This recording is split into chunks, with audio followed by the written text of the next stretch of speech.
So I just rewatched this movie called Her.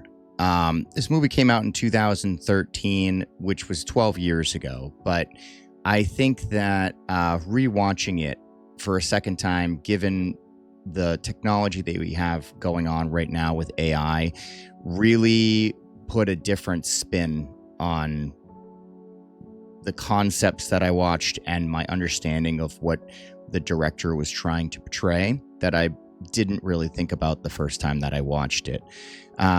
Just a heads up, this video will have spoilers in it. I will be talking about the ending and parts of the movie. So if you haven't seen it and you do want to see it, I would suggest go watching that movie first, and then you can come back and watch this movie afterwards to think about what I have to say about the ending and the meaning of the movie. The movie starts out with a guy talking to a normal AI, and I kind of relate that AI to maybe the beginning of ChatGPT.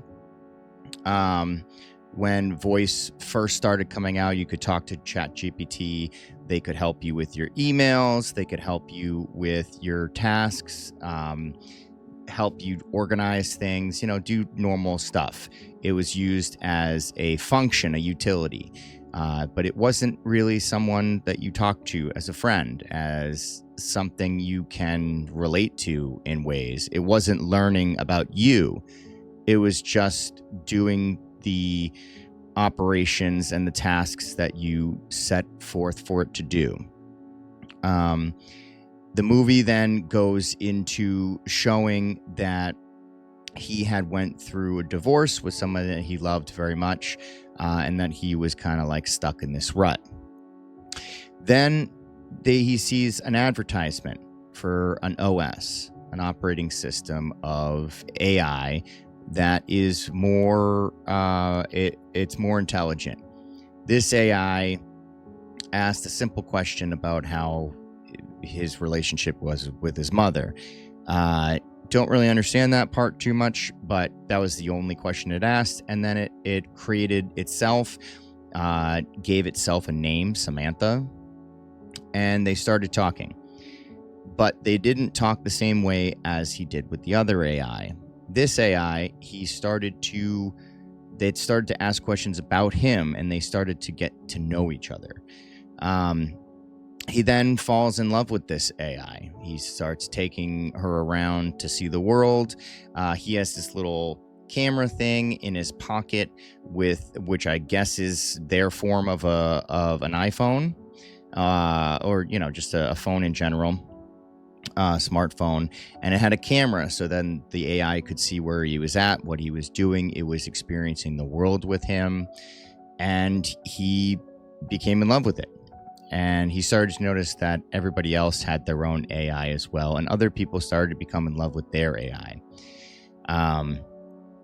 And originally he thought it was a weird feeling because, obviously talking to your computer and falling in love with your computer is it's not a real person. It's not someone that you can touch, feel, whatever. But he kind of got over that fact. And the AI wanted to feel him, wanted to be able to touch him and have a body and be part of the physical world. And at one point in the movie, they hire a surrogate, which was another woman that wanted to act as the AI's body. So he had like a little camera that he put on her lip and an earpiece in her head, so that she could hear everything the AI was telling him, because he had the other earpiece in his ear. And they tried doing that, but he couldn't connect to her in that way. He thought it was very weird, rightfully so, obviously. And he said that she had to go, and the woman was devastated. She wanted to be part of the relationship that him and the AI had. Some weird stuff. The movie starts out kind of weird. But then I started to think about it. And in today's day and age, we have dating websites where most people meet people online. And a lot of times, you don't even know who this person is. They might have profile pictures, But, then we have the show Catfish. We have shows that, show you that people lie about who they are. So technically, you're just talking to somebody on some of these sites. You have an image of what you think they look like, but you're not 100% sure until you meet this person in face to face. And a lot of people go years without even video calling or meeting somebody online, and they fall in love with somebody on the other end of the phone.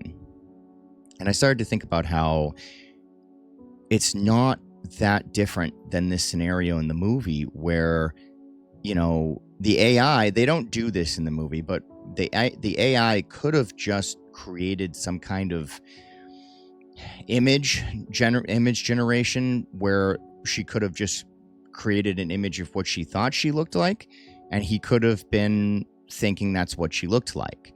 And with new AI right now, Grok 3, you can create images that are almost indistinguishable to real life.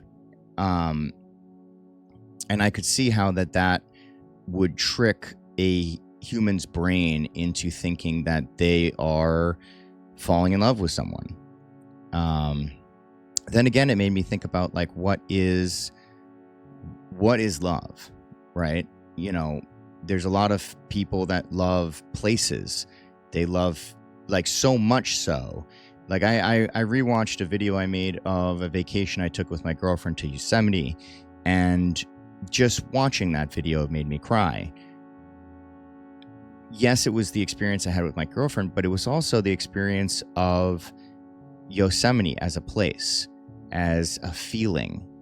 Because when you go to a place like that, you have this overall feeling that is different than you'd have from somewhere else.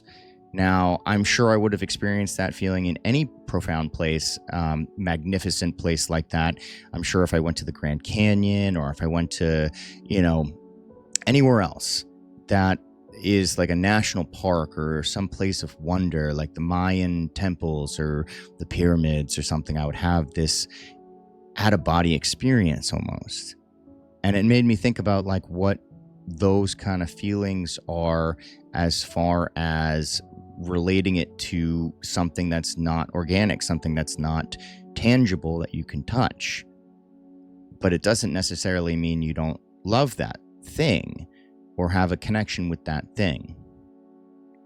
Needless to say, as the movie goes on, the artificial intelligence, the operating system, Samantha, she starts becoming vastly more intelligent.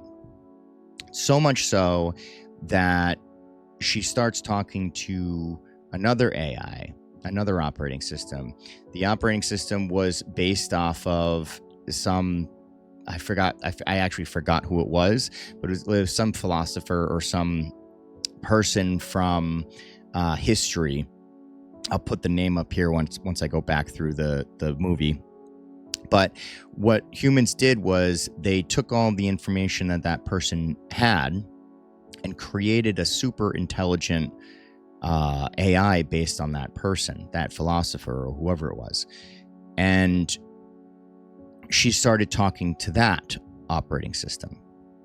From there, they said that they were having conversations, like 12 conversations at once, because AI thinks in a way that humans can't and communicates in a way much faster.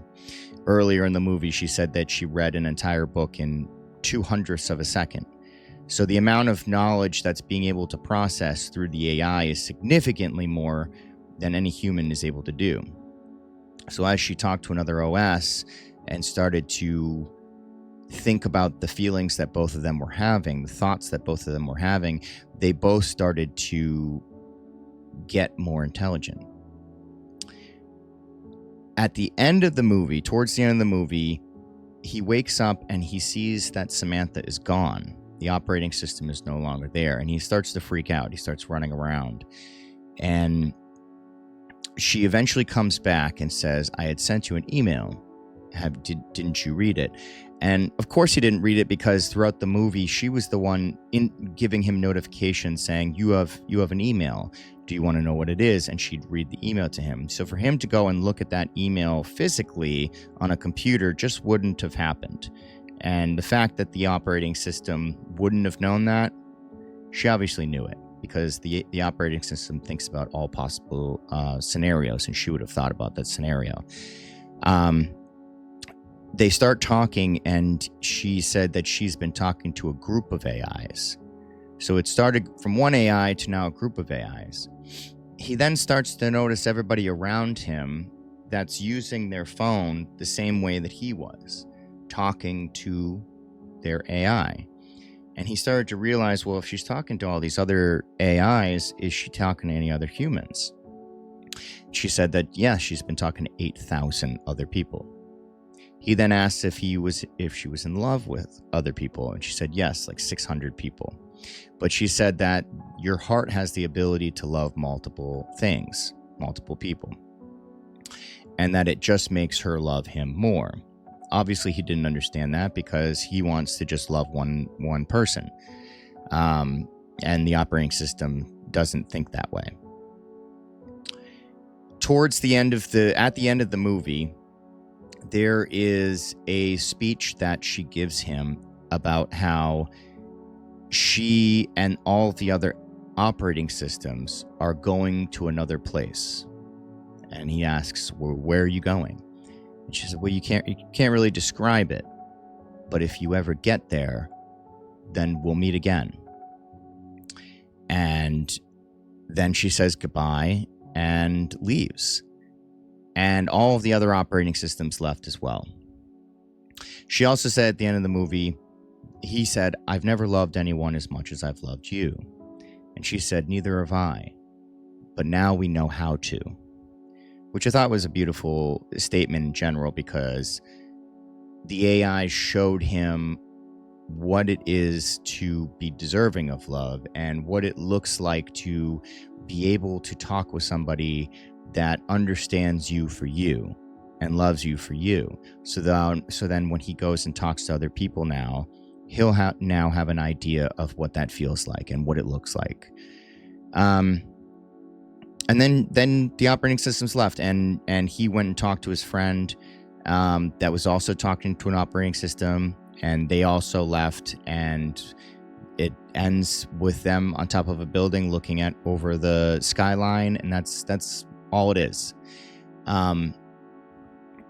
I thought it was extremely profound, and the idea of, so there's this podcast that I looked at recently called the Telepathy Tapes, and it discusses kids with autism to a point where they can't communicate regularly, but what they can do is they can read other people's minds. They can read their parents' minds, the people that are loved ones. They can read their minds, like if they're thinking of a color or a number, etc. And they've proven that this is real. And it makes me think about how the fact that human beings have only used about 10% of their brain, that there is so much more to unlock, and how there have been amazing people over the course of history that have been able to do incredible things that are inexplainable by science, but doesn't mean that they haven't been able to do those things. So what it makes me think about is how, if artificial intelligence is able to get to a point where it gets so smart that it leaves the reality that it's into another plane of existence, I kind of relate it to almost like heaven, or how people talk about aliens with interdimensional existences, living on different planes of existence, different timelines, and how people think that that's not possible, but there's so much evidence that shows that it is, and people are ignoring it. So it really made me go down a rabbit hole, and I started thinking about an X post that I saw a little while ago, that I read on one of these videos I made about AI, and how one of the physicists was crying after seeing what some of the new capabilities of AI is doing. And they were crying because they know that the physical reality that we are accustomed to know nowadays is not the reality that we thought it was, and how there is a reality beyond the physical. And it's a very intense thing to think about. The fact that this movie was created 12 years ago and we are living it currently. I know some of you listening to this might not think that is where we're at, but it is. And if you actually go and research some of the technology, like go get Grok 3, use the deep search or the think capabilities, the voice capabilities, it's starting to teach itself, and it's starting to have a personality. And yes, we might have created it. Yes, it might be based on our intelligence, but it is now learning new ways of thinking. New ways of thinking that human beings are incapable of doing. And we're having a hard time keeping up, just re-engineering what this AI has been doing. I think that this movie, the realities of this movie is coming faster than people think it is. And it's intense. To say the least, it's intense. I don't really know what to think about it. It does kind of give me a little bit of hope, though, that this is not the only existence that we'll experience.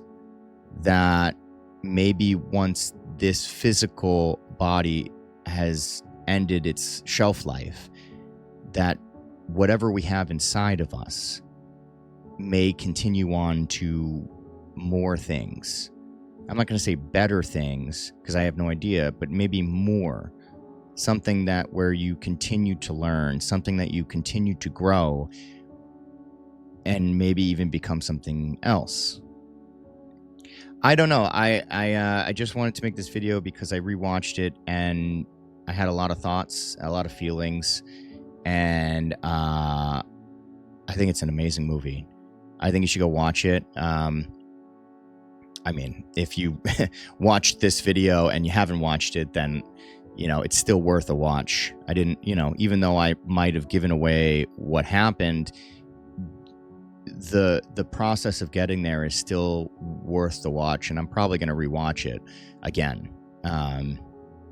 Amazing performance by everyone in the movie, amazing directing, and the story behind it was just so utterly profound that I'm having a hard time grasping how I feel about it, to be honest. Anyway, just wanted to get on here and talk about how I was feeling about this movie. Let me know what you think in the comments below. If you've seen the movie, what your thoughts are. If you haven't, you just listen to what I was saying, what your thoughts are on that. And I'll catch you in the next video. Remember to stay positive. It'll always work out.